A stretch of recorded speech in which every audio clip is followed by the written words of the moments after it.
Bilang isang batang nakalikasan, ano ang itutulong mo upang mabawasan ang basura sa iyong lugar?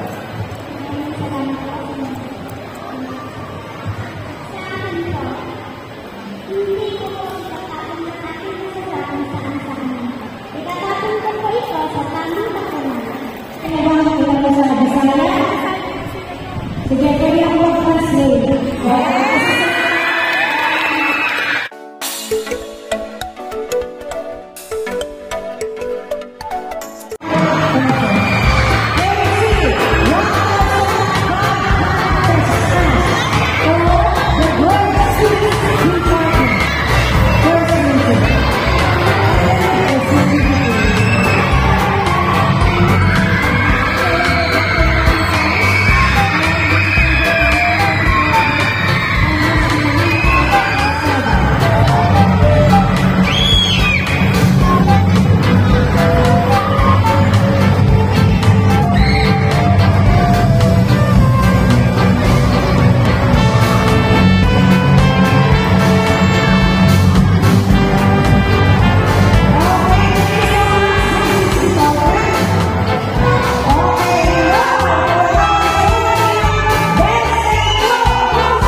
Ay basta na lang ay inihulog sa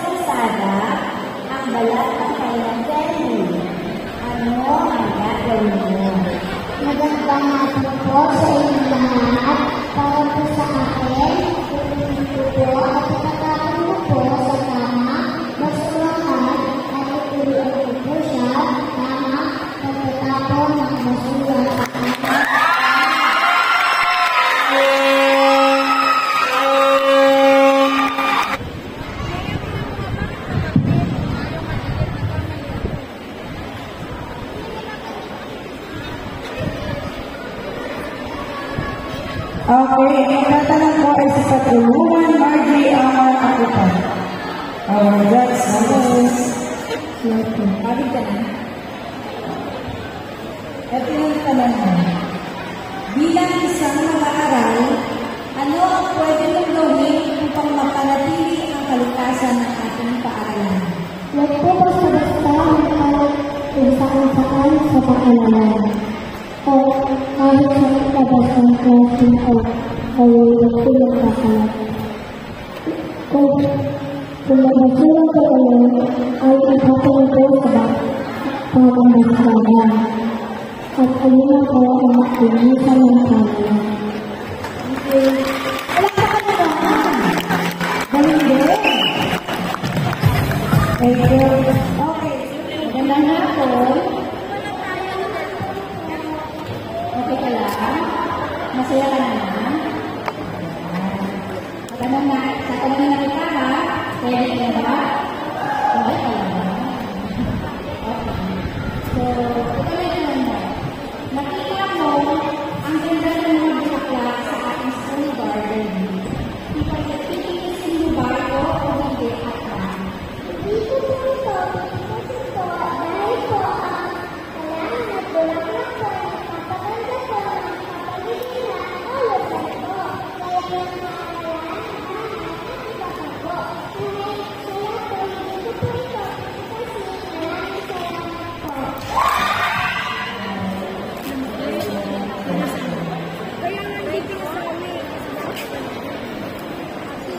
Paano ang tamang pagkatapon ng mga basura?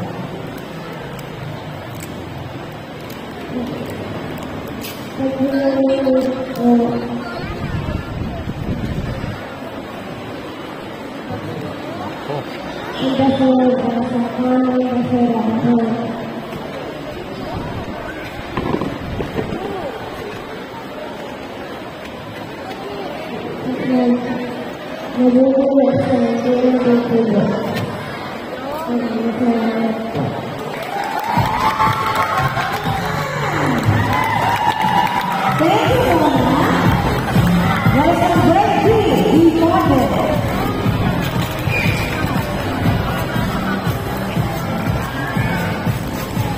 Okay, next is it. Ready to go? Great job, candidates. Ready?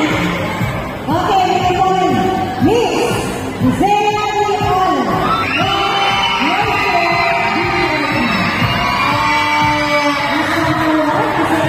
Hello. Hello, magandang hapon. Magandang hapon po. Ikaw si Isha. Opo. Maligaya ka ba? Masaya ka? Opo. Okay. So, ito po yung katanungan.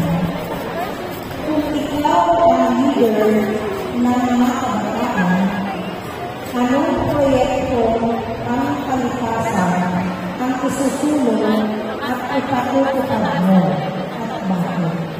Ulit ko, kung ikaw ang leader ng mga kabataan, anong proyekto ang kalikasan ang isusulong at ipatutupad mo at bakit? Kung ako po ang leader ng kabataan, ang ipapakita ko po ang proyekto ng kalikasan ay sa paggawa ng recycle. Ang bagay ay pwede gamitan po ang mga gamit ay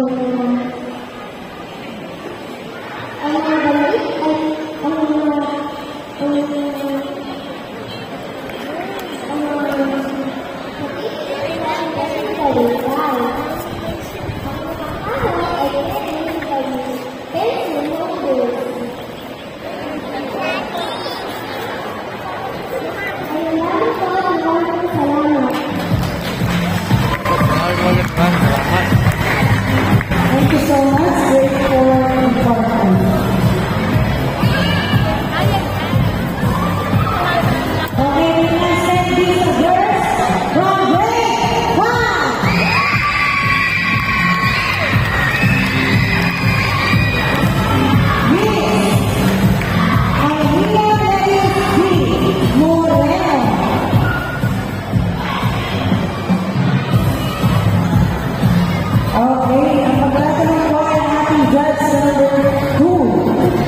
Si Sir Marvin, go ahead.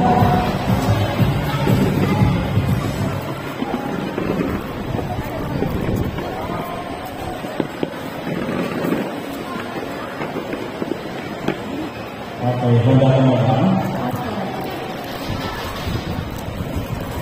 Okay, so mapasahin ko yung gano'ng dalawang beses sa kasasagot. Bilang isang bata, gaano kahalaga ang kalikasan sa iyong buhay? At paano ito mapapangalagaan? Ulitin ko, bilang isang bata, gaano kahalaga ang kalikasan sa iyong buhay? Paano ito mapapangalagaan? Maraming salamat po sa iyong katanungan. Para sa isang batang katulad ko, napakalaking bagay na makikita ng maliit at maganda ang iyong katanungan. Mapapangalagaan ako sa pamamagitan ng pagkakas sa mga nakunin ko sa katanungan. Maraming salamat po.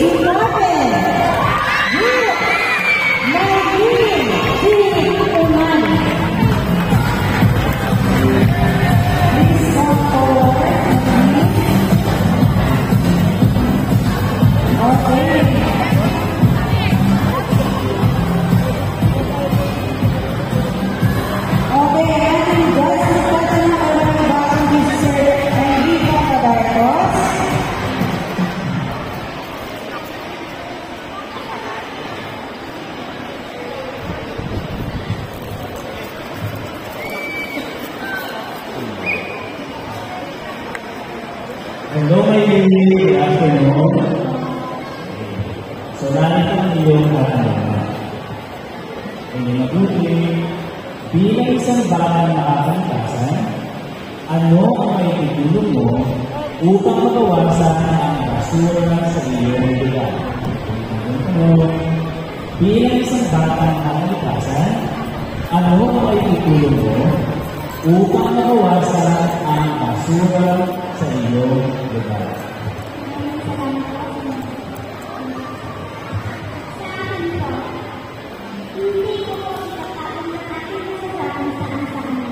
Itatapon ko po ito sa tamang tapunan para po hindi ko magkabalat o Sige, Maylin. Kaya mo ba ang sa Bisaya?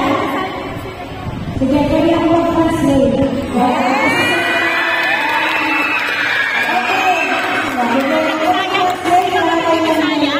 Ano ba, Maylin? Bisaya? Dili na ko ilagay ang akong basura sa bisang hasa. Para kung nakakabasura, akong ibasura sa tamang basura. Para dili magkalat o para makakalabahan. At saka hindi makabaran sa kanalas. Kung sa kabalik, dumati. Ito kung ba? Ito kung ba? Hindi ka. Okay, dumati. Pwede ka natin maligya, pwede natin magamit para sa ating eskwelahan.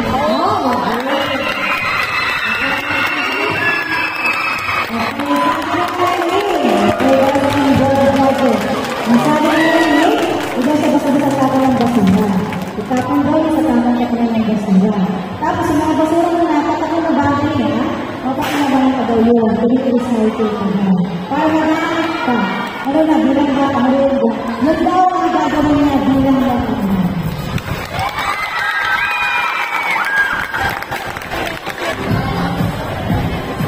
Okay, ang magdadala ko sa kanya ay si God's number 1, Sir Rico C. Madarcos.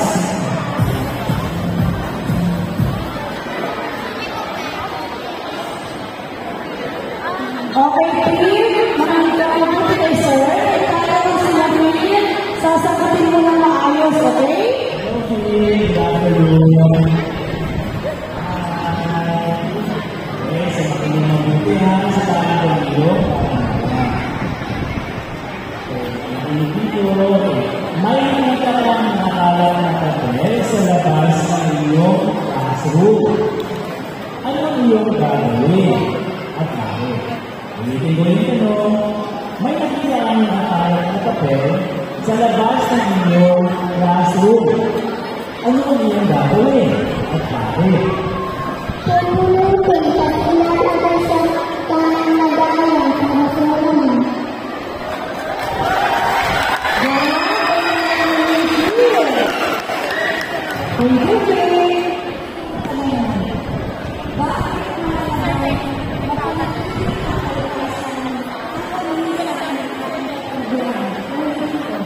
Bakit mahalaga na panatili ang kalinisan ng ating kapaligiran?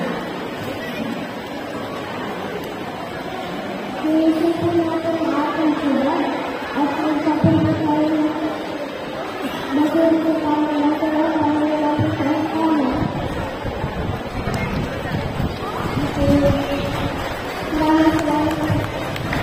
With you, with Zoe and Jackie, from day one.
Bilang isang bata, paano ka makatulong sa pagpapanatili ng kalusan at ayusan iyong araw?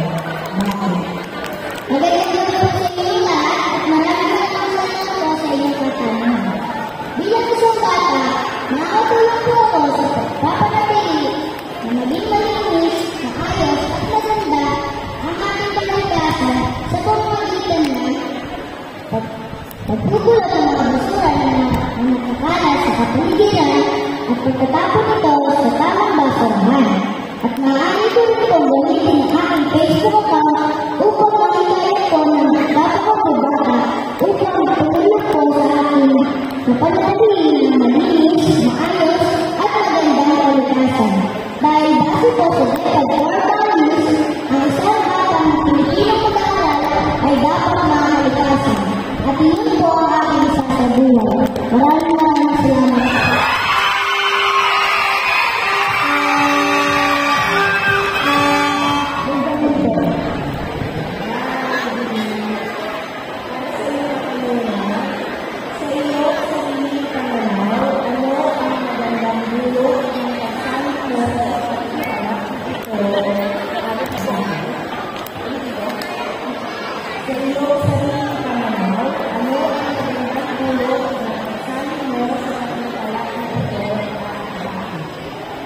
Ang magandang dulot ko ng pagsali ko dito, natutuwa ko ang pagkakasigan at hindi makakalalang po. At natutuwa ko hindi makita sa aking sarili at humarap sa mga tao and I thank you.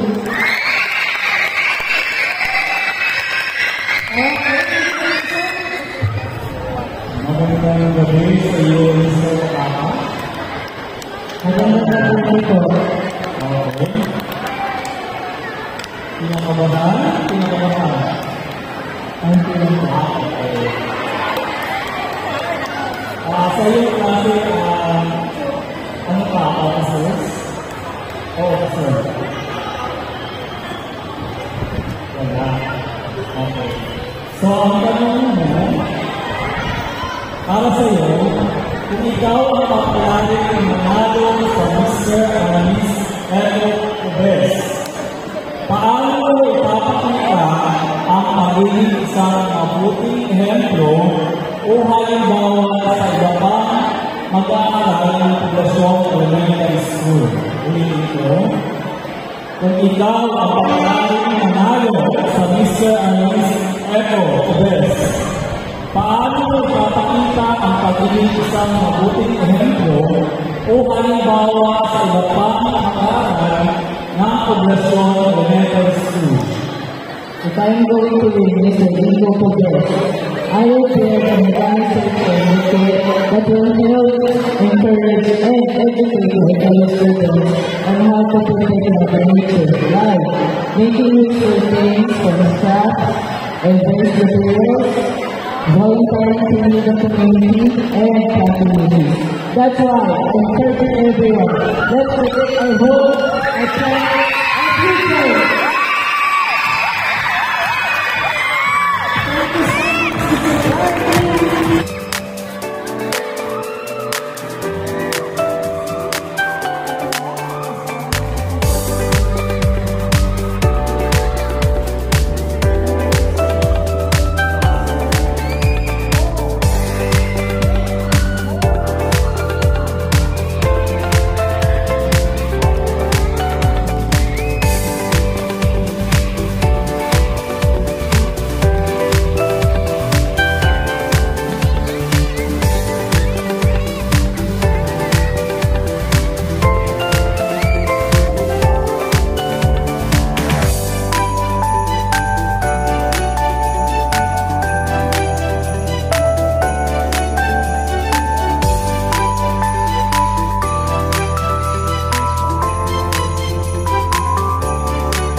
Ang daming natanggap ni Mylene.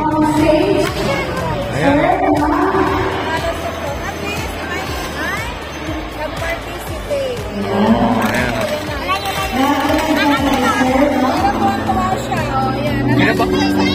Kinabahan ka ba kanina? Ha?